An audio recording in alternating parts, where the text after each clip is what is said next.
Gemma mengamati salah seorang kapster tengah menyisir rambutnya di depan cermin, matanya mengamati bayangannya sendiri. Gemma sengaja meminta Dante mampir di salon dengan alasan ingin menata rambutnya yang tampak tidak terawat. Sejak tadi dia berpikir keras untuk melihat celah agar bisa lepas dari pengawasan pria itu. Rencana pelarian sudah terpatri di benaknya. Dia akan ke apartemen Eleanor agar mudah membuat pengalihan. Pria kaku itu benar-benar seperti lintah yang menempel dengan erat, gerutunya dalam hati. Gemma sudah siap. Dia beranjak, mendekat ke arah Dante yang tengah santai duduk di sofa, kakinya disilangkan, sambil membaca majalah mode. Dante seperti biasa, tampak tegang dan waspada. Tangannya selalu berada di dekat pistol yang terselip di pinggangnya. Gemma tidak melihat itu karena Gail sudah meminta Dante untuk terlihat normal dan tidak membuatnya jadi perhatian. Kita pergi. Dante mendongak, menutup majalah mode itu lalu meletakkan di atas meja. Dante mempersilakan Gemma berjalan lebih dulu setelah membayar dengan kartu tanpa limit milik Gail. Begitu sampai di parkiran, Gemma masih memantau situasi. Dia menghela napas, masuk di dalam mobil lalu duduk dengan nyaman. Sengaja Gemma memilih tempat duduk di kursi bagian tengah. Dante perlahan mengemudikan mobil meski ada rasa sedikit canggung mengingat Gemma wanita pertama yang berada satu mobil dengannya. Apa Gail mempekerjakan kamu sebagai sopir pribadiku? Tanya Gemma, membuka obrolan sambil menatap Dante dari balik kaca spion. Dante yang sibuk menyetir, tampak fokus dengan pandangan lurus ke depan. Aku bukan sopir. Hanya mengikuti perintah Gail mengantarmu. Gemma berdeci, dia melirik jam di sudut atas ponselnya. Jam menunjukkan pukul 10 pagi. Aku akan ke apartemen Eleanor. Tapi kata Gail, aku harus mengantar ke apartemenmu. Aku mengubah arah tujuanku. Benda yang aku cari ada di apartemennya. Tak lagi mengatakan apapun, Dante kembali fokus mengemudi. Dia mengabari Gail lewat chat khusus yang tak butuh waktu lama lelaki itu sudah membaca pesan dari Dante. Gail, ikuti saja kemana dia memintamu selama kamu bisa selalu mengawasinya. Dante menginjak pedal gas menambah kecepatan. Gemma mencuri pandang, benar-benar terasa membosankan baginya. Perhatian wanita itu teralih saat melihat chat masuk dari Eleanor. Eleanor, kamu jadi datang. Aku sudah menunggumu. Gemma mendorong punggung pada sandaran kursi. Dengan santai dia membalas pesan itu. Gemma, aku sedang dalam perjalanan. Lelaki itu bahkan tidak mengizinkan aku bekerja. Entah karena alasan apa aku tidak bisa berdebat dengannya. Gail, pria yang terlalu menakutkan. Aku bahkan diantar orang suruhannya. Eleanor, mungkin karena kamu membuat kesepakatan dengannya. Kalau jadi dirimu, aku juga tidak perlu bekerja. Gail sudah punya banyak uang. Bagaimana kalau kamu menggodanya saja agar mempertegas statusmu alih-alih tunangan pura-pura? Gemma, aku tidak bersedia. Tak ada lagi balasan. Gemma tampak kesal. Yang ada rambutku rontok semua karena setiap hari frustasi merasa tertekan, gumamnya. 2 jam perjalanan, mobil yang dikemudikan Dante akhirnya menepi di bahu jalan. Udara panas Las Vegas menghantam wajah Gemma begitu dia keluar dari Rolls Royce hitam itu. Bau khas parfum mahal dan keringat bercampur dengan aroma burger dan hotdog dari food stall di seberang jalan. Cahaya neon warna-warni dari kasino-kasino megah di sekitarnya seperti menari-nari, menciptakan ilusi yang gemerlap namun terasa hampa. Dia merogoh ponselnya, memastikan pesan dari Eleanor masih tersimpan rapi, alamat apartemennya. Pelariannya bergantung pada keberhasilan Gemma lolos dari Dante. Gemma mengenakan pakaian kasual, celana jeans dan kaos putih polos, sengaja menghindari penampilan yang terlalu mencolok. Rambutnya diikat longgar, dan make up-nya seminimal mungkin. Dia berusaha menyatu dengan keramaian Las Vegas. Aroma parfum mahal yang dia kenakan, parfum pemberian Gail, mengingatkannya pada jeratan yang berusaha dihindari. Apartemen Eleanor terletak di salah satu jajaran gedung apartemen mewah, tersembunyi di balik gemerlap kasino-kasino besar. Gemma menekan tombol lift, jantungnya berdebar. Dia hanya harus tetap tenang agar bisa berhasil melakukan misinya. Pintu apartemen terbuka setelah Gemma memencet bel. Eleanor dengan rambut pirang yang tergerai dan senyum ramah, menyambutnya dengan pelukan hangat. Aroma kopi dan vanila yang khas menyambut Gemma, sebuah kontras yang menenangkan di tengah hiruk-pikuk Las Vegas. Eleanor melirik ke belakang punggung Gemma, Dante benar-benar mengikutinya sampai depan pintu apartemen Eleanor. "Kamu juga mau masuk?" Gemma bertanya memastikan. "Aku akan menunggu di luar." Gemma kembali menanggapi, "Aku akan berbincang sebentar dengan Elle, memintanya membantuku mengingat hal yang kulupakan. Jika tidak keberatan, kamu bisa menungguku di bawah." Dante menimbang sejenak, ia mengangguk. Gemma membalikkan badan, melirik Eleanor dengan senyum tersungging seraya melangkah masuk. Helaan napas Gemma mengudara, dia lega karena Dante tak harus ikut masuk yang hanya akan membuatnya kelimpungan.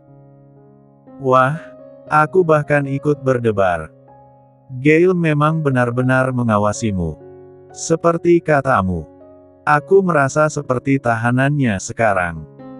Eleanor terkekeh, kakinya melangkah lebih dalam ke arah dapur. "Buat dirimu nyaman. Aku yakin kamu tidak asing dengan suasana ini."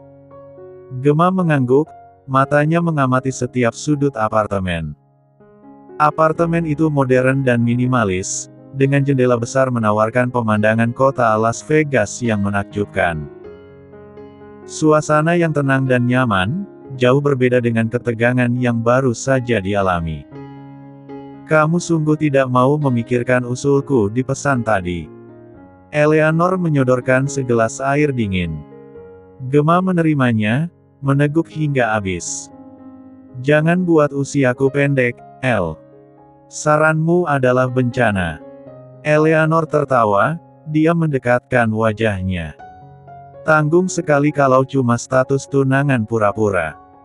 Bukankah lebih tertantang saat kamu memainkan peranmu dalam ikatan sebenarnya? Aku sungguh tidak lagi tertarik dengan cinta. Cintaku habis pada Tommy dan kini aku hanya akan membalas pria itu. Bagaimana caranya? Menghancurkan reputasinya? Atau membuat perusahaannya bangkrut?" Gemma berpikir sejenak. Eleanor menghela napas. "Menurutku, kamu fokus saja pada apa yang ada di depan mata." Gemma tersenyum miris. "Sayangnya masih ada yang mengganjal. Alasan kematianku. Tidak ada yang salah dalam kecelakaan itu dari mobil yang kamu kendarai. Mungkin karena kamu terlalu depresi dan memang berniat menyusul anakmu. Yang aku maksud kematianku. Jika bukan karena rem mobilku blong, aku tidak akan terjebak dalam tubuh wanita ini. Aku masih harus mencari tahu," balas Gemma, beranjak dari duduknya. "Sudah cukup bersantainya." Eleanor mendongak. "Kamu mau langsung pergi?" Gemma mengangguk, berjalan ke arah balkon, memastikan posisi Dante. Matanya memicing, tak melihat sosok pria itu di bawah sana. Ia pasti ada dalam mobil. Eleanor ikut melihat, dia menghela napas pelan. "Bagaimana kalau Dante bukan di mobil tapi di tempat yang mengawasimu diam-diam?" Gemma menoleh. "Aku yakin ia pasti ada di dalam mobil. Kamu benar-benar ingin pergi sekarang?" "Aku tidak bisa menunda waktu karena harus kembali untuk menyusui Finn." Eleanor melirik ke arah dada Gemma yang makin menonjol dari biasanya. Apa Gail juga tidak tertarik dengan itu? Gemma menjeling kesal, dia berbalik dari balkon. Kamu dengan otak mesum itu sungguh menyebalkan. Eleanor tertawa ringan, menanggapi, Gail pria normal. Pasti ada sejumput hasrat tergelak saat memandangmu. Gemma menahan langkah, mengingat saat tadi pagi Gail sudah melihat sebagian dari dadanya membuat dia bergidik. Gail bahkan mengatakan tidak tertarik padaku meski aku tanpa memakai pakaian berdiri di hadapannya. Eleanor melotot, mendekati Gemma yang sudah mengambil slimbag di meja. Sungguh. Gemma tertawa sumbang. Mungkin kali ini aku yakin kalau Finn hanya alasan dan menjadikanku sebagai tunangannya karena untuk menepis rumor ia seorang impoten. Eleanor yang baru saja menghabiskan kopi di cangkirnya lantas tersedak. Dia batuk berulang kali. Kamu serius mengatakan itu? Gemma menyunggingkan senyum, mengarahkan langkahnya menuju pintu. Sebelum pergi, Gemma mengambil cardigan dan topi milik Eleanor yang tergantung di stand hanger lalu memakainya. Aku harus melakukan ini untuk mengelabui Dante. Gemma mengeluarkan kacamata hitam dan masker dari dalam tasnya. Kamu bahkan sudah mempersiapkan segalanya. Akan kukembalikan nanti. Gemma melambaikan tangan lalu keluar dari apartemen Eleanor. Kuharap Gail tidak murka. Galileo Evan itu pria yang misterius. Gemma menekan tubuhnya ke dinding beton dingin gedung apartemen Eleanor, memastikan situasi di sekeliling. Tekstur kasarnya sangat kontras dengan cardigan tipis milik wanita itu. Gemma sampai di lantai bawah setelah keluar dari lift dengan tatapan memindai beberapa orang yang berpapasan dengannya. Dia melangkah keluar dari gedung apartemen, mengamati sekitar, inderanya waspada. Semoga saja Dante tidak mengenaliku. Gemma menegakkan punggung. Dia menunduk sambil berjalan mencoba santai. Di sana, pandangan Gemma mengunci kaku saat melihat kaca dari balik pintu kemudi perlahan turun. Wajah Dante terlihat. Pria itu tiba-tiba saja turun membuat Gemma mendelik kaget.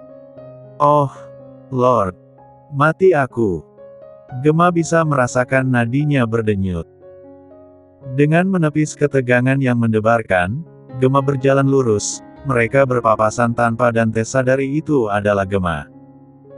Napas Gemma tertahan beberapa saat sebelum benar-benar lolos dari pria itu. Buru-buru Gemma menahan taksi yang baru saja lewat dan naik dengan cepat. Langkah Dante terhenti saat tiba di depan lift. Ia merasa ada yang aneh seperti baru saja terlewatkan. Wajah Dante berubah, ia menyadari aroma parfum yang sama saat berpapasan dengan wanita tadi. Dante berbalik keluar, tak lagi melihat wanita dengan cardigan coklat tua di sana. Apa itu Gemma? Pandangan Dante beralih melihat ke atas, seakan tertuju langsung pada apartemen Eleanor. Wanita itu buru-buru bersembunyi melihat Dante hampir saja menangkap siluet bayangannya yang memastikan apa Gemma berhasil kabur dari pengawasan Dante. Apa pria itu tahu kalau aku sedang melihat dari sini? Untung saja aku lebih cepat, ujar Eleanor, merasakan jantungnya berpacu tegang. Gemma, kamu baru saja menyeretku dalam masalah, katanya lagi. Gemma mengembuskan napas panjang setelah berhasil menjauh dari lingkungan apartemen Eleanor. Astaga, hampir saja aku ketahuan.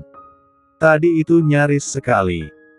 Gemma melepas masker dan topi juga cardigan milik Eleanor. Dia melihat ponsel, Gail tidak menghubunginya. Sepertinya aku tidak ketahuan melihat Gail tidak menghubungiku. Notifikasi chat masuk dari Eleanor. Eleanor, kamu sungguh membuatku dalam masalah.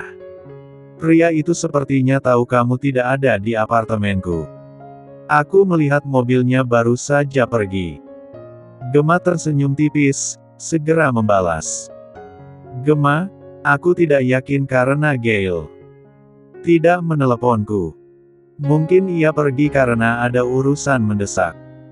Eleanor, semoga saja seperti itu. Aku sungguh tidak ingin sampai terkena imbas kemarahan Gale karena dirimu. Gemma, tenang saja. Kamu akan aman. Eleanor hanya membalas dengan emoji wajah datar. Aku harus mencari tahu penyebab kematianku dan tidak bisa duduk diam terkurung dalam kediaman Gale. Gemma juga ingin melihat bagaimana situasi apartemennya saat ini. Bila perlu, dia harus mengganti Sandy agar Tommy dan Lucy tidak bisa leluasa membuat apartemennya menjadi tempat gratis mereka memadu kasih. Tak butuh waktu lama, taksi yang dinaiki Gemma sampai di tempat tujuan. Dia tersenyum miris, berdiri dengan menatap pintu apartemennya yang tertutup rapat setelah sampai di lantai atas. Rasanya baru kemarin dia masih di sana. Aku benar-benar ada di sini. Kamu mencari Brianna. Gemma menoleh, itu adalah Kalista, tetangga unit apartemennya. Brianna sudah meninggal. Bibi Kalista. Gemma menatap sendu, senyumnya terulas tipis. Wanita berusia kepala 4 itu selalu baik padanya. Aku tahu, Bi. Aku hanya merindukannya. Kalista tersenyum hangat. Semoga Tuhan menempatkan gadis malang itu di surga. Aku masih di sini. Terperangkap dalam tubuh wanita ini. Tadi ada seorang pria yang... Ibu. Gemma ikut menoleh, melihat putri Kalista yang seumuran dengannya memanggil dari kejauhan. Selin namanya. Selin hanya melihat sekilas ke arah Gemma sebelum beranjak masuk bersama Kalista ke dalam. Gemma mendesah pelan, melihat kehangatan tetangganya yang masih sama, mengingatkan momen di mana dia juga pernah berbagi kebahagiaan singkat dengan mereka saat perayaan ulang tahun Selin yang mengundangnya ikut bergabung. Gemma menyusut sudut matanya yang berair. Dia tidak boleh larut dalam kesedihan. Ini bukan waktunya bersedih. Gemma menghempaskan perasaan yang sesaat menyelimuti hatinya. Tadi kata Bi Kalista, ada seorang pria yang datang. Apa itu Tommy? Gemma melihat ke sekeliling, dia harap sandinya masih sama dan Tommy bajingan itu tidak menggantinya. Wajah Gemma berbinar, pintu itu terbuka. Dengan cepat Gemma melangkah masuk. Ekspresinya tertegun, pemandangan itu masih sama meski suasananya sedikit berbeda. Rumah memang tempat paling nyaman. Aku merindukan ini. Gemma melangkah lebih dalam, jantungnya berdebar. Aroma familiar campuran parfum vanila dan debu menghangatkan hatinya, namun tak mampu meredakan ketegangan yang mencekam. Kenangan bercampur aduk. Tawa bersama Lucy, pertengkaran kecil dengan Tommy, dan kesunyian setelah kepergiannya. Masih jelas kenangan kehangatan itu, sebelum semuanya berubah. Sebelum dia menjadi Gemma Brianna saat ini. Aku membenci mengingat itu dalam tubuh wanita ini. Tangan Gemma terkepal, apartemennya itu meninggalkan kesan buruk yang sempat membuatnya bahagia. Gemma hanya harus memastikan semua hal yang dia tinggalkan masih pada tempatnya. Berniat menuju kamar, langkah Gemma mendadak terhenti. Bayangan di balik pilar ruang tamu membuatnya membeku. Gale. Ia berdiri di sana, siluetnya terukir jelas di balik cahaya matahari yang menyelinap dari jendela. Tatapannya dingin, tajam, dan tak terbaca menembus Gemma. Gemma membeku, merasakan saraf nadinya menegang saat beradu pandang dengan Gale yang menghunuskan kilatan terselubung dalam tatapannya. Kakakmu di sini. Gemma berucap, suaranya nyaris tak terdengar. Gale melangkah maju, setiap langkahnya menggema di kesunyian apartemen. Aura kekuatannya terasa mencekik. Gemma mundur, punggungnya menghantam dinding dingin. Sebelum Gemma bisa bereaksi, Gale sudah mencengkeram lehernya, menekan hingga terpaku di dinding. Kamu berani mengelabuiku. Suara Gale rendah, serak, dipenuhi amarah yang membara. Bagaimana kamu bisa masuk ke apartemen Brianna Gemini? Siapa kamu sebenarnya? Jari-jari tangannya yang kuat mencengkeram tenggorokannya, membuat Gemma kesulitan bernapas. Dunia berputar, pandangannya mulai kabur. Dia merasakan tekanan yang luar biasa, sesak yang mengancam jiwanya. Gemma menggeleng lemah, matanya berkaca-kaca. Gemma mencoba berbicara, tetapi hanya mampu mengeluarkan suara mendesah. Napasnya mulai tersengal, merasakan dadanya tertekan. Amarah Gale seperti api yang siap membakar abis segalanya. Gale melepaskan cengkeramannya secara tiba-tiba. Gemma terhuyung, batuk hebat, mencari udara sebanyak mungkin untuk mengisi paru-parunya yang terasa terbakar. Dia meraba-raba lehernya, merasakan bekas cengkeraman Gale yang masih terasa menyakitkan. Sebaiknya kamu menjawabku, kata Gale, suaranya masih dingin, namun sedikit lebih terkendali. Atau aku akan membuatmu memohon untuk memilih mati. Gemma terduduk lemas di lantai, tangannya masih memegangi lehernya. Pikirannya berputar-putar, mencari jalan keluar. Berbohong pada Gale adalah jalan pintas menuju kematian, tetapi mengatakan yang sebenarnya tentang pertukaran jiwa, kenyataan yang mustahil akan lebih buruk lagi.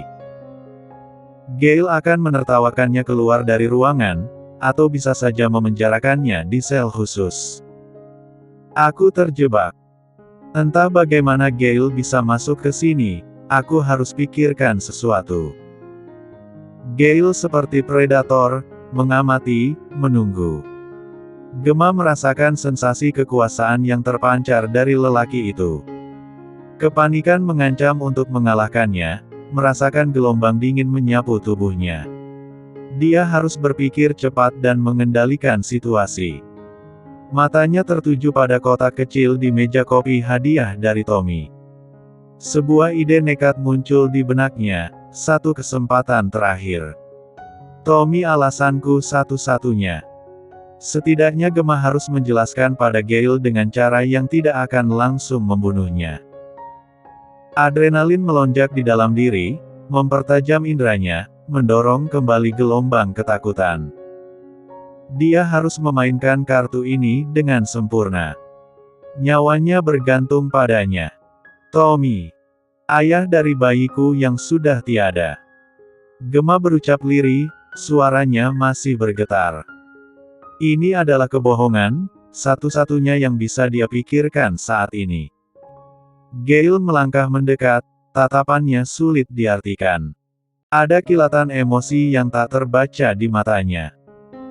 Sebelum Gemma bisa memproses apa yang terjadi, Gale sudah menghujamnya dengan C1 Uman yang mendadak dan penuh gasaturah.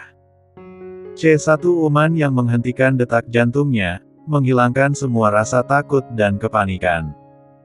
C1 Uman yang membuatnya tertegun, terperangkap dalam pusaran emosi yang tak terduga. C1 Uman yang mengubah segalanya. Aku pasti sudah tidak waras. Gemma mendorong tubuh Gale dengan kuat saat merasakan C1 Uman itu tiba-tiba berhenti.